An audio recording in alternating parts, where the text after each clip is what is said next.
안녕하세요. 책 소개하는 밤리의 책방입니다. 오늘 서평할 책은 프리드리히 니체의 슬기로운 철학 수업입니다. 철학 분야를 읽으면서 책 속에 소개되는 니체의 좋은 글귀들을 보니 니체의 책 중 쉽게 읽을 수 있는 책이 있는지 궁금했습니다. 동네에 있는 알라딘에서 니체를 검색하여 두께도 적당하고 명언들로 구성된 니체의 슬기로운 철학 수업을 선택했습니다. 많은 사람들이 알고 있는 소크라테스의 너 자신을 알라를 니체도 너 자신이 되어라라고 말을 남겼습니다. 이번 책으로 니체에 대해 더 자세히 알 수 있는 시간을 가질 수 있었습니다. 자, 그럼 책 소개부터 시작합니다. 책 소개. 니체의 슬기로운 철학 수업. 프리드리히 니체. 205쪽. 철학.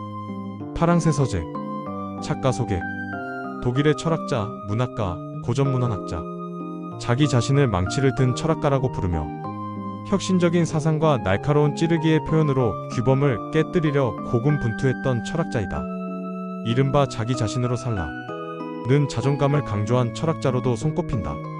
신은 죽었다, 운명의 아모르파티, 초인 등과 같이 니체가 제시한 인생의 개념들은 자기 정체성을 상실해가는 현대인에게 자기 자신으로서 충실히 사는 아름다움이 무엇인지를 강조한다.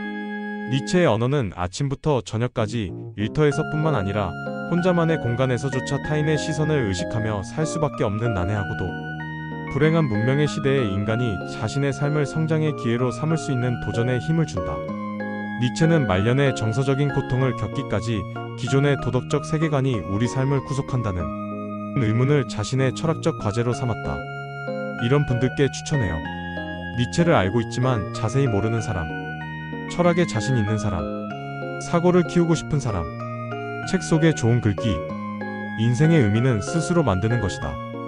무엇이 어떻다거나 무엇인가를 얼마만큼 해야 하는지는 스스로 결정하라. 힘차게 살아간다면 인생은 생기를 품은 빛나는 의미로 가득 찰 것이다. 비관에 잠식된다면 인생은 한여름 대낮이라도 캄캄한 어둠이 드리워질 것이다. 아, 인간 존재여. 주변에 이런 말을 해주는 사람이 있나요? 제 주변에는 없었습니다. 시험 공부, 취업 준비 등 형식에 짜인 말들만 할 뿐, 인생을 주체적으로 살아가는 방법에 대해서는 논하지 않았습니다. 그래서 독서를 할수록 책의 중요성을 깨닫게 됩니다. 아무리 가장 용감한 자라도 자신이 실제로 알고 있는 것을 행할 용기는 가지고 있기 어렵다. 어떤 경험을 하든 깊이 생각하지 않거나 꼭꼭 씹어먹지 않으면 설사를 반복하게 된다. 경험하지 않고는 아무것도 배우지 못하며 무엇도 자신의 것으로 만들지 못한다. 생각만 하고 멈추는 경우가 태반이지만 용기가 없다고 생각하지는 않았습니다. 저의 경우는 운동이 그렇습니다. 이것저것 말도 많이 하고 준비도 많이 하지만 정작 헬스장에 등록하러 가지 않습니다. 핑계 또한 이것저것 정말 많아요. 건강해야 책도 읽을 수 있고 부수적인 것들을 더 할 수 있을 텐데 말이죠. 아직도 용기보다 두려움이 크다는 것에 속상합니다. 하루빨리 운동을 시작하겠습니다. 여러분은 생각만 하고 매번 못하는 것이 무엇인가요? 대다수는 타인과의 교제로 자신의 순수성을 현저히 잃게 된다. 심지어 비열해진다. 그렇기에 우리는 더욱 강인해져야 한다. 타인의 주장이나 인간관계에 휘둘리지 않고 물들지 않고 휩쓸리지 않고 본래의 자신을 지켜나가야 한다. 자신의 현재 모습을 누군가의 책임으로 여기고 우리 자신의 존재, 행동, 불행, 운명을 다른 이에게 넘기는 것은 존재의 순수함을 스스로 타락시키는 일이다. 주변 탓으로 자신의 선택을 외면하려고 하면 순간의 마음은 편안할 수 있지만 시간이 지나면 다시 불행한 시간을 보내게 될 거예요. 당신의 선택에 책임감을 가지는 순간 변화가 시작됩니다. 살다 보면 고난을 겪기도 하고 비극적인 사건도 마주친다. 그럴지라도 불운하다는 생각은 하지 마라. 오히려 고통을 주는 인생의 존경심을 품어라. 불면 날아갈 듯한 볼품없는 적군 한 명을 상대로 정예 병사 한 사단을 보내는 지휘관은 세상 어디에도 없다. 그러므로 고난을 인생이 주는 선물로 여겨라. 고통을 통해 정신과 마음과 살아가는 힘이 더욱 단련되는 것에 기뻐하라. 시간이 슬픔을 잊게 한다고들 말한다. 그러나 모두 알고 있듯 실제로 시간은 우리를 위해 무언가를 하지는 않는다. 그렇다면 무엇이 슬픔을 잊게 하는 것일까? 생활 속에 녹아있는 개개인의 작은 즐거움, 기쁨, 소소한 만족이다. 그것들이 켜켜이 쌓여 어느새 슬픔과 고통은 옅어지고 이윽고 멀리 자취를 감춘다. 생각지도 못한 큰 고통을 겪을 때 당연히 안 좋은 생각이 들기 마련입니다. 사람이라면 어쩔 수 없죠. 니체가 말하는 고난을 인생이 주는 선물로 여겨라는 자동적으로 주어지는 게 아닙니다. 과거를 받아들이는 연습부터 해야 그 다음이 있습니다. 부정적인 생각과 감정을 억지로 차단하려고 하기보다 스스로 인정할 수 있는 부분은 인정하는 거죠. 보통 안 좋은 일이 있으면 나한테 왜 이런 일이 생기지? 다 나 때문이야. 등으로 불평을 하거나 자책하거나 핑계를 댑니다. 그리고 주변 사람들은 시간이 지나면 다 괜찮아질 거야 라고 말합니다. 이 역시 자연스럽게 괜찮아지는 것이 아닙니다. 생활 속에 있는 사소한 것들도 변하고자 노력하지 않으면 결코 만날 수 없는 것들입니다. 자신의 꿈을 즐거운 듯이 입으로만 내뱉을 뿐 그럭저럭 현재에 만족하며 주저앉지 마라. 쉬지 말고 앞으로 나아가라. 더 높은 곳을 향해 나아가라. 사람은 자기가 한 약속을 지킬 만한 좋은 기억력을 가져야 한다. 잘못에는 책임을 지려 하면서 어째서 꿈에는 책임을 지려고 하지 않은가? 애초 자신의 꿈에 책임질 생각이 없다면 꿈은 영원히 이루어지지 않을 것이다. 잘못을 회피하는 경우는 많이 봤지만 꿈을 책임지라는 말은 처음 들어봤어요. 그만큼 많은 사람들이 꿈을 꾸지만 꿈을 이루는 사람은 별로 없다는 말이겠죠. 저는 독서로 새로운 꿈을 꾸기 시작했고 그 꿈을 책임지기 위해 노력하고 있습니다.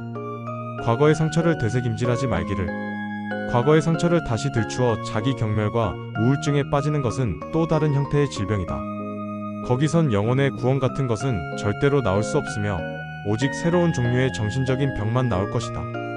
되돌아보면 우울하고 부끄러울지라도 자신에 대한 신뢰가 있어야 미래에 대한 신뢰도 생긴다. 과거의 상처는 부끄러울 수 있지만 변할 수 있다는 믿음이 있다면 극복할 수 있습니다. 과거가 지워지지 않지만 같은 실수를 반복하지 않게 내면을 성장시키는 거죠. 내면을 성장시킨다는 것이 말로는 쉬울 수 있지만 독서를 통해 좋은 글을 보면서 생각을 통제하는 방법을 배울 수 있습니다. 처음 생각에 대해 깊게 생각할 수 있었던 책은 나폴레온 힐을 생각하라 그리고 부자가 되어라였습니다. 전적으로 오해받고 있다면 타인 각각의 오해를 근본적으로 풀어나가기는 불가능하다. 자신을 변명하는데 지나친 힘을 낭비하지 않도록 이 사실을 통찰하고 있어야 한다. 사회생활을 하다 보면 의도치 않게 오해받는 경우가 생기는데요. 오해를 풀었다고 해도 신뢰가 깨져 관계가 예전과 다를 수 있습니다. 이럴 때 오히려 진실을 인정받으려고 말을 많이 하는 것보다 조용히 맡은 업무를 하는 것이 관계를 우호적으로 만드는 데 더 효과가 좋았습니다. 우리는 무엇이든 될 수 있다. 무엇이든 할 수 있다. 불가능해. 이 상황에서는 될 리가 없어. 라고 말하는 것은 아직 게으른 마음이 남아 있어서이다. 무엇을 하든 온 마음을 다하지 못하기 때문이다. 그러나 의지가 있다면 무엇이든 가능하다. 실제 그것을 이룬 사람, 그렇게 된 자는 그것이 진실임을 알고 있다. 대중에 속하기를 원치 않는 사람은 오로지 자기 자신의 나태함을 없애기만 하면 된다. 그리고 너 자신이 되어라. 지금 네가 하는 것, 생각하는 것, 원하는 것은 모두 너 자신이 아니다. 라고 외치는 자신의 양심을 따르기만 하면 된다. 많은 것을 어중간하게 하는 것보다 차라리 아무것도 모르는 것이 낫다. 다른 이의 판단에 따라 움직이는 현자가 되기보다 자기 자신의 힘에 의지하는 바보가 더 낫다. 노는 것에만 능동적이었던 제가 하나, 둘 무엇인가 할 수 있었던 것은 다 책 덕분입니다. 남들이 하니까 어쩔 수 없이 하거나 누군가 시켜서 하는 것이 아니라 스스로 원해서 자기 개발을 시작했습니다. 처음은 단순히 읽기만 했습니다. 읽으니까 무엇인가 하게 됐습니다. 여러분도 일단 읽어보면 무슨 말인지 알 수 있을 거예요. 모든 도덕은 의도적으로 해를 가하는 것을 정당방위로 인정한다. 단, 그것이 자기 보존의 문제가 되는 것이라면 삶은 죽음의 한 형태일 뿐이며 그것도 매우 희귀한 형태이다. 삶은 죽어가는 과정이라는 말이 정말 슬프게 들리는데요. 이 글을 보면 어차피 죽을 건데 뭐하러 힘들게 노력하고 변하려고 하지라는 생각을 가질 수 있을 것 같아요. 이 글을 읽고 제가 생각한 것은 변하려는 도전은 나이가 젊을수록 그 힘듦이 덜하고 나이가 들수록 힘들어요. 안 좋은 습관으로 힘든 시간을 보내다가 늦게 변하려고 하면 인생 전체가 힘들 수 있다는 거죠. 하루라도 빨리 좋은 인생을 살 수 있게 노력해서 여생을 보다 행복하게 보낼 수 있다면 얼마나 좋겠습니까? 서평을 마치며 철학을 읽으면서 느낀 것은 내가 해석하고 있는 의미가 맞는 걸까? 는 거였어요. 철학자가 어떤 의도로 이런 글을 쓴 것일까 하는 글도 있었고 읽자마자 공감이 되는 글도 있었습니다. 현재에 맞는 의미와 해석으로 이해하면 되지 않을까 싶네요. 저는 니체의 말처럼 과거에 얽매이지 않고 나 자신을 더 잘 알고 성장시키기 위해 노력하는 사람이 되려고 합니다. 지금까지 밤리의 책방이었습니다. 감사합니다.